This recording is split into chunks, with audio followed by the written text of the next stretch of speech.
So what I'm talking is approach to a patient of therapeutically refractory disease or multi-drug resistance. Well, drug resistance is known since ATT is introduced.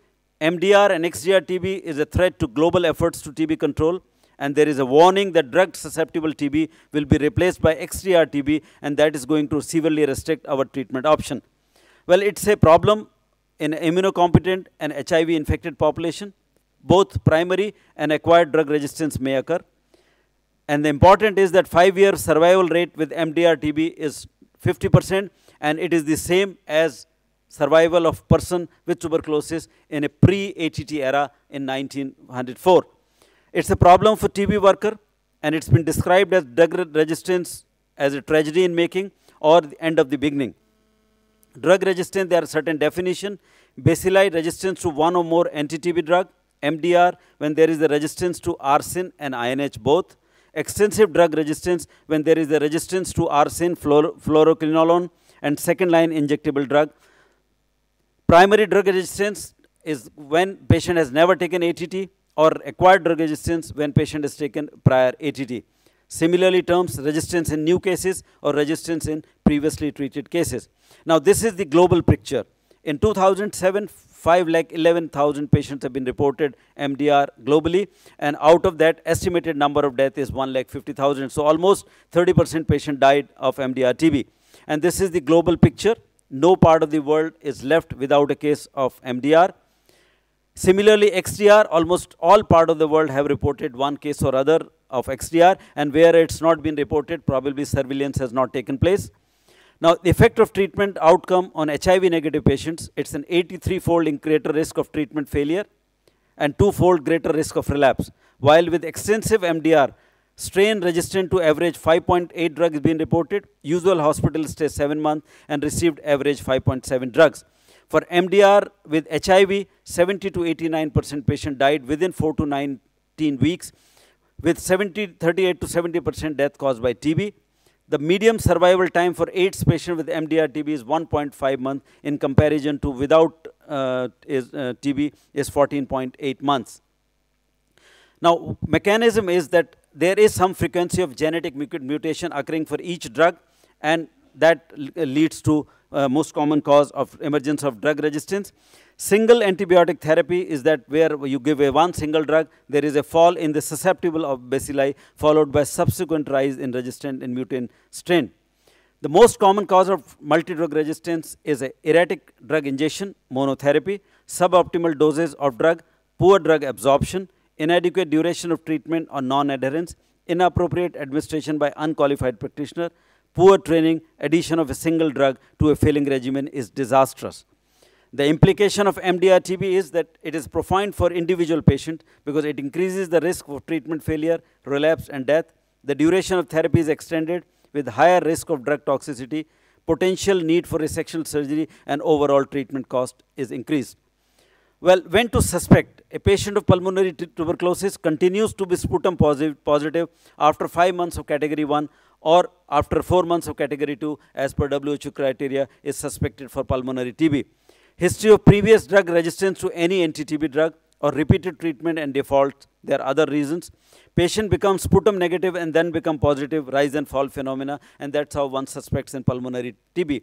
But what is different in osteoarticular TB? Because bacterial isolation is low. We know that diagnosis of MDR is a bacteriological diagnosis. So as such, bacterial isolation in a tubercular or osteoarticular tubercular spinal lesion low. And if these lesions are already treated by bacterial, then already treated for some duration by ATT, then bacteriological isolation is further low. So, and in a deep-seated spinal lesion, procuring a tissue to monitor conversion is not possible as it's possible for pulmonary. Radiological monitoring always lags behind. So, it is prudent to label an osteoarticular label as therapeutically refractory cases when you suspect, unless you bacteriologically proved a drug resistance. Suspect MDR TB and osteoarticular TB, there is not defined criteria, but it's converting those pulmonary criteria to osteoarticular. Patient does not show clinical improvement at 5 months or a severe radiological deterioration or spinal deformity deteriorates, appearance of new lesion or cold abscess, ulcer, sinus fail to heal, or if surgery has been done, then wound undergo dehiscence. X-ray and MRI show deterioration at 5 to 6 months' time. Then we can suspect them. And now this is one example one could see here in this picture when the ATT was started. And if you look at the picture 9 months after, it's more or less the same picture. There's enough reason to suspect a therapeutically refractory disease. Now, once a case has been suspected, relevant historical facts should be elicited. History of contact with a case of MDR TB, list of all drugs taken in the past, regularity of the treatment, inadequate dose, duration, and monotherapy, drug that has never been used, and overall a detailed drugogram includes a list of cross-resistance drug. Early surgery when MDR is suspected, to procure tissue to get drug sensitivity and establish the diagnosis, and to reduce the bacterial load. And it's been proven in this article recently in even a pulmonary tuberculosis that it is suggested in spite of a high risk, surgery is beneficial to the patient. Now what to do? One can start on immunomodulation, do a surgical debridement, procure tissue, submit for smear, culture, PCR, histology to ascertain diagnosis. Always give culture to national accredited laboratory. Conventional methods, they are non-standardized. Arsine, INH resistance measured reliably. PZA, ETB, streptomycin, difficult to measure because of technical related issues. These are the 3 widely used methods for drug sensitivity on LJ medium, but the proportional method, which is WHO approved, used for reporting. Bacterial culture, yes, it shortens the duration for isolation of the organism. Well, culture and sensitivity, if you find discrepant result from the 2 labs, then you use, if lab is of a different label, then rely on a better lab. If labs are of the same label, treat the worst scenario. Whichever report is worst, treat the patient according to. The genotypic analysis involves amplification of genomic region, conferring resistance by PCR, followed by post-amplification analysis of mutation, has reduced the turnaround time to days rather than weeks or months. But the limitation is that only coding sequences are detected and not phenotypic expression of living bacteria, because bacteria's PCR could be taken up from Egyptian mummies. Now, second problem is that these are very costly investigation, not available in most of the developing countries. Well, in this study, conventional bacteriology, microscopy, and culture limited cultures, they have a limited sensitivity, specificity, and delayed result, and we need to develop quicker and more sensitive techniques but they are in spite of, because most of the other techniques are complex and high cost. There is an urgent need for alternative methodology in setting with high disease prevalence. Molecular detection has potential to improve clinical care by reduction in the time acquired for detection, but still conventional assay must still be performed. Once a case is labeled as therapeutically refractory, as I said, procure tissue, once the tissue has been submitted, start on second line drug in consultation with pulmonologists depending on the drug resistance pattern of your own area. Getting culture positive report, modify the drug regime as per. And out of the 15 cases which we have suspected and submitted the material, we could isolate the organism only in 2 cases. Now, what is the principle of chemotherapy? Chemotherapy of MDR TB is fraught with difficulties and frustration because you are handling less potent drugs which are more toxic, expensive, in higher number, 4 to 7 drugs at a time, often difficult to procure. Patient have a comorbid condition and may require hospitalization. And this condition is therefore easier prevented than treated. Use a drug that has never been used. Never add 1 drug to failing regimen. PZA is added even if used before. Preferably 5, but at least 4 new drugs should be added. Should include 1 injectable and fluoroquinolone always. And bactericidal drugs are preferred. No 2 drug in the same group should be given, and drugs should be given in 1 dose and not in the divided doses. These are the principles of drug therapy. No drug should be kept as reserved because that's the last chance to treat the resistant organism. Directly observed under supervision treatment should be given, and surgical treatment should be an adjunct to the treatment. Patient should be counseled not to stop treatment even if discomfort present. These are certain drugs which are everyone knows, and these are we must be very meticulous in prescribing exact dose as per the weight.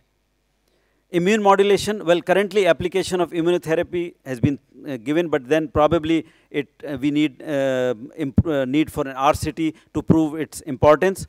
Use of phenothiazine, cytokine therapy is controversial. Well, we at our institution, we give this protocol, levimazole 2.5 milligram per kg per day for 3 days, with a gap of 7 days and 7 to 8 such cycle, and BCG DPT vaccination 2 cycle each, and we have documented increase in CD4 count, and that's the only evidence we have. Well, monitoring we could do for pulmonary by seeing the conversion, sputum conversion, but here it's only clinical and radiological, as in this patient, after 4 months of treatment, this sinus at the bottom end of the incision has healed, and radiologically density of the plain X-rays started improving. And one could see on MRI at 9 months, this lesion has started showing resolution. So these patients have to be closely monitored. Duration of ATT, optimal duration yet not defined. For pulmonary tuberculosis, 18 to 24 months after sputum conversion, we have no mechanism to define in conversion. You need to give injectable for 6 months. Conversion can't be known for osteoarticular, particularly spinal lesion, and hence they need to be assessed by imaging, by contrast MRI, or maybe by PET. Well, this is the recently published study, 25 cases, 4 were defaulter in these 25. Average drug use were 6, 4 second line. Average treatment duration was 24 months. Average adverse drug reaction more than 50%. Healed status achieved 19% at the time of reporting, 6 were on treatment. Predictor for good outcome, progressive clinical improvement at 6 months, radiological improvement, resistance to 3 or less drug, use of 4 or less second line drug, and no change in the regimen. They are the good predictor for a good outcome. No changes regimen is very important.